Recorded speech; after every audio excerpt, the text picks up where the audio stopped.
Hello and welcome, North Neighborhood residents, to the mapping feedback exercise for the zoning code rewrite. At this point in the project's lifespan, we've started to wrap up the actual zoning code itself, the regulations contained within. We've met with City Council several times to discuss the components of the new code, and we now all feel that we're in a position to take feedback on the mapping of the form zone overlays across, in this instance, the North neighborhoods. Obviously, as a resident or a property owner of a North R2 neighborhood, this requires your feedback. This video provides you with the methodology that was used to apply our form zone overlays, and it's intended to be viewed prior to filling out a brief questionnaire that's embedded in this project's guiding golden page. If you clicked on this video, it's because you have R2 zoning. So to jump right in, I want to go over the basic concept of the form-based code and how it has been applied across the community. The image on the left is a representation of the R2 zone district today. In fact, this is a snippet from our zone district map. And as you likely know, the R2 zone district is a multifamily zone district that permits, for the most part, residential uses. However, when it comes to the scale of the structure and how it can be built across the R2 lot, the current code offers this one-size-fits-all list of regulations that affect things like setbacks, building height, and lot coverages, but it's uniform across the entire R2 neighborhood. That's why we've identified this slide as uniform standards. All properties have the same set of rules regardless of where your property is located within the boundary and what types of development might exist on the block surrounding your property in the current built environment. And as you are likely aware, this has caused some issues in the community over the past several years. The reason being because those uniform standards, that uniform list of building height, setbacks, and other development regulations permit buildings that are much larger than the most common structures found in the neighborhood today. So the new code recognizes that there are different development patterns across the R2 neighborhood and other R2 neighborhoods, and introduces unique development standards for each of these areas that we've identified on the map to the right that we've called form types. If you look at that map now on the right, you'll see these different I misspoke before. We call these unique areas form zones. And the map on the right highlights those form zones in different shades of gray. They're all contained within the greater R2 boundary, and they're overlaid across all of the R2 zone district properties, specifically to control building scale.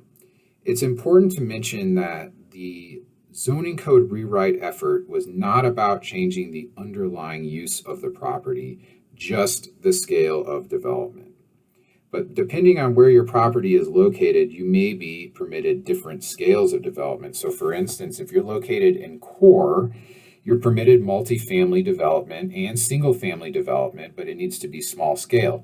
If your property is located in transition, you're permitted multifamily, small scale, and some medium scale multifamily development types. And if you're in edge, you get all three: small scale development regulations, medium scale development regulations, and large scale development regulations.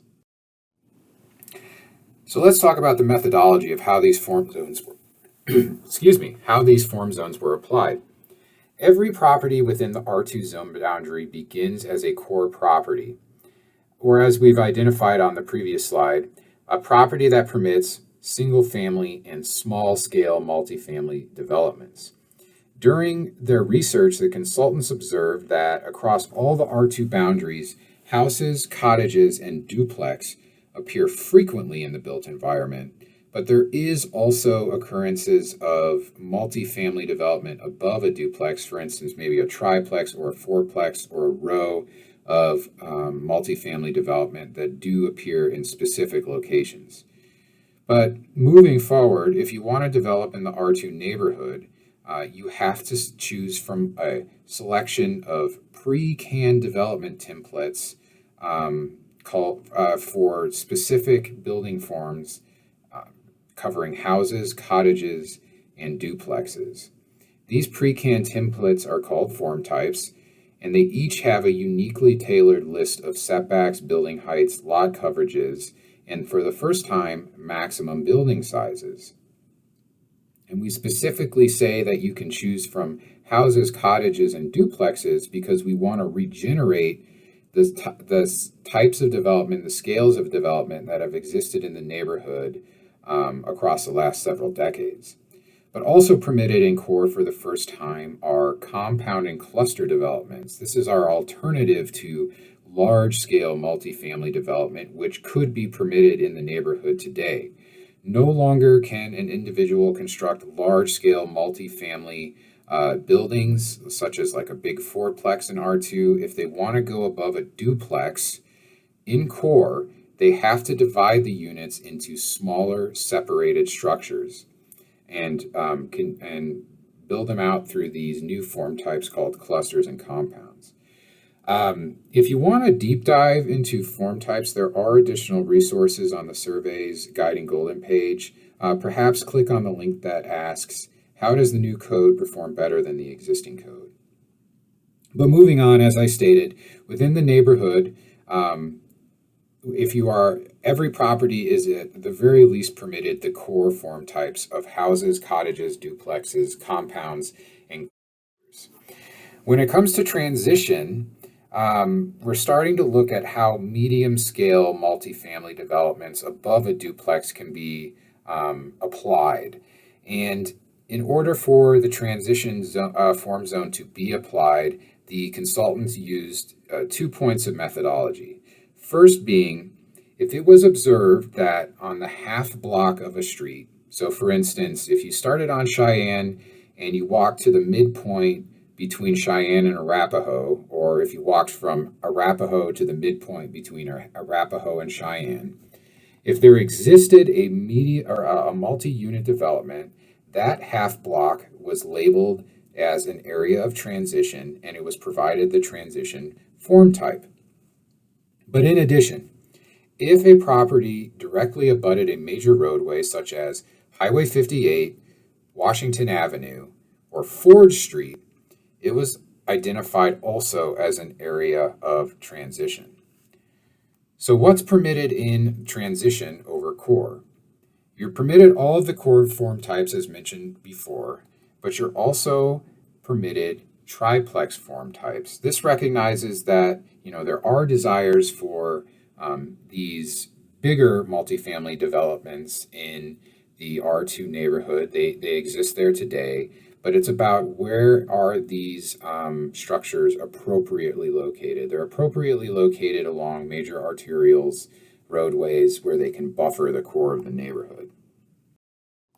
For edge, the consultants looked specifically at the transition areas, or the areas that had already been applied the transition form type. And if it was observed that the multifamily structures on that half block or that full block were very large in scale, large scale fourplexes or combinations of fourplexes, that area or that block was permitted the edge form zone. So what's permitted in the edge form zone? Again, the core form types, the transition form types of triplexes, but also small scale apartment buildings. So with that, I'd like to say thank you. That concludes my presentation. This methodology will be useful for you to answer the questionnaire provided below. Please feel free to fill that out and let us know if you feel like we made any mistakes. Thank you, and I really appreciate you participating in this fall's outreach.